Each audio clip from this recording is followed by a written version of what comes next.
Good afternoon. This is Rich Nelson with Allendale. Coming to wrap up comments. Today is Monday, February 27th of 2012. As far as outside markets, generally it actually provided a little bit of bearish influence here today. In the morning, we did see the U.S. dollar up 27. Last trade, though, in the U.S. dollar is up only 18. So it has not has maybe let a little bit of pressure off here.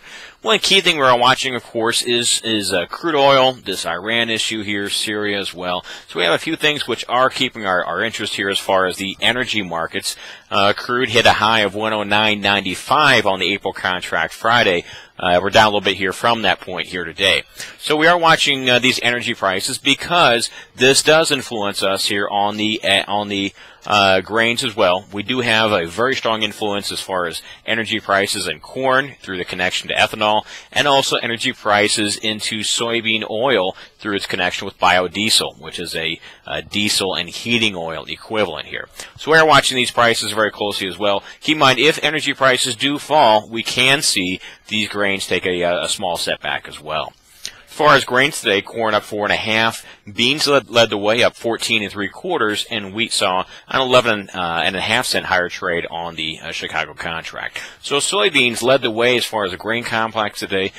Two South American analysts did lower some numbers here in the last 24 hours as far as South America's soybean crop, specifically meaning Brazil. So we have some further lowering of these numbers. The idea is that USDA will also adjust their numbers here in 2 weeks' time when they revisit their monthly supply-demand report. So we are seeing soybeans lead the way with these lower production numbers, and also with these poor concerns that are down there as well here. As far as bigger picture issues, though, at this afternoon's meeting with the brokers, we did update everybody as far as exports for corn, soybeans, and wheat. Most of these grains will see an increase in exports in 2 weeks' time when USDA revisits its numbers here. But whether that it actually is enough to change prices, that's certainly a major issue. We certainly have to point out that for some of these products, we do see some premiums being put in this market higher than economic value, and also for some maybe actually a bit lower here.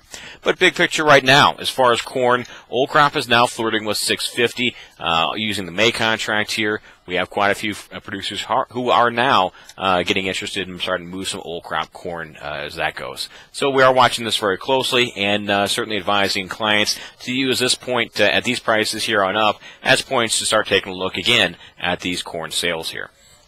For livestock today, corn or live cattle down about 87 cents on the April contract. This was actually very important to watch because we saw a slightly bullish cattle on feed report on Friday. We saw cash cattle later trade in the day steady to $1 lower. So cash cattle didn't respect the higher cattle on feed report. As far as the numbers for today, we did see futures also did not respect the higher report, the higher influence from the cattle on feed report. So kind of two things sticking in our heads here, which we got to respect. The idea that maybe the market is kind of stabilizing now, and maybe is moving from this buy anything mode to maybe more of a stable approach here. Keep in mind, as far as seasonally, this market usually is strong for another 2 or 3 weeks or so before we find a seasonal peak.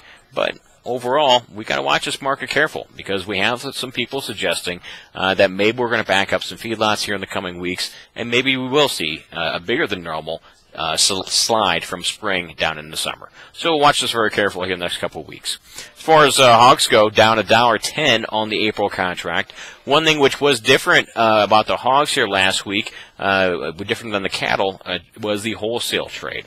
Wholesale pork fell last week, which was quite a bit different than the dramatic rally we had in wholesale beef last week. So are we seeing some of these grocers maybe take a renewed interest in wholesale beef? Maybe it's trying to suggest this outdoor grilling season will be a little better than expected here. Maybe it's going to come maybe 2 weeks early than expected due to these warm temperatures.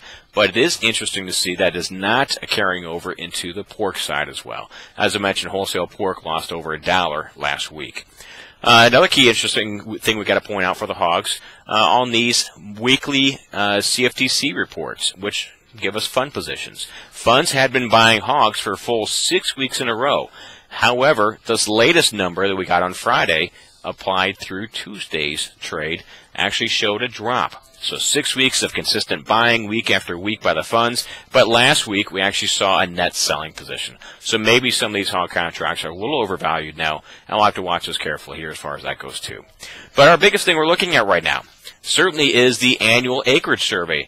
Each year at this time, we do see Allendale running a full 2-week survey of producers. This is throughout the entire nation, and hopefully we get some very solid numbers ahead of USDA on corn, soybeans, and wheat planting. So we certainly encourage any producers listening and any brokers listening as well to help us get some more numbers, help us participate in the survey, and help our survey have some very strong, reliable numbers that give us clues of what's going on in front of USDA's report at the end of March here.